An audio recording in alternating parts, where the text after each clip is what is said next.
কুষ্টিয়া জেলা থেকে শীর্ষ তালিকাভুক্ত সন্ত্রাসী সুব্রত বাইন ওরফে ফাতে আলী ও তার ঘনিষ্ঠ সহযোগী মোল্লা মাসুদ ওরফে আবু রাসেল মাসুদকে গ্রেফতার করে।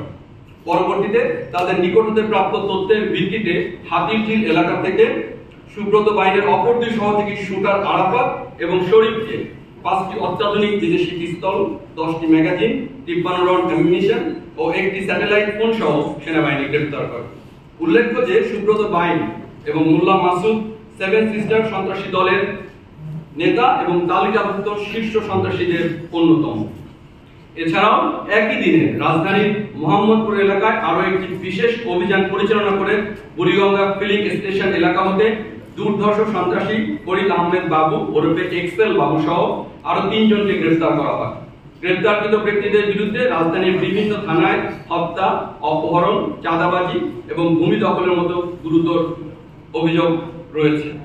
উক্ত অভিযানের ফলে স্থানীয় এলাকাবাসীর মধ্যে স্বস্তি ও নিরাপত্তা বিরাজ করছে।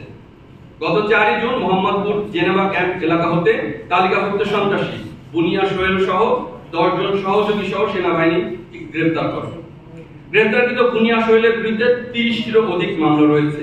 এ সময় তাদের কাছ থেকে নগদ অর্থ, বিভিন্ন ধরনের ধারালো দেশীয় অস্ত্র এবং মাদক উদ্ধার করা হয়। সম্মানিত সেনাবাহিনী প্রধানের নির্দেশনাকে অনুসরণ করে দেশের চরাঞ্চল সহ 62টি জেলায় সেনা সদস্যরা আইন শৃঙ্খলা রক্ষায় অন্তর্বর্তীকালীন সরকারের সংশ্লিষ্ট মন্ত্রণালয়, আইন শৃঙ্খলা রক্ষাকারী বাহিনী, স্থানীয় প্রশাসন, গণমাধ্যম এবং সাধারণ জনগণের সাথে সম্পৃক্ত হয়ে সমন্বিত প্রচেষ্টার মাধ্যমে সার্বক্ষণিক সক্রিয়ভাবে দায়িত্ব পালন করে যাচ্ছে। ভবিষ্যতের দিনগুলোতে জানমালের ক্ষয়ক্ষতি, মব ভায়োলেন্স এবং জনদুর্ভোগ সৃষ্টি করতে পারে এমন কর্মকাণ্ডের বিরুদ্ধে সেনাবাহিনী কঠোর পদক্ষেপ গ্রহণ করবে। সাধারণ জনগণের নিরাপত্তা ও দুর্ভোগ লাঘবে সেনাবাহিনী সর্বদা প্রতিশ্রুতিবদ্ধ।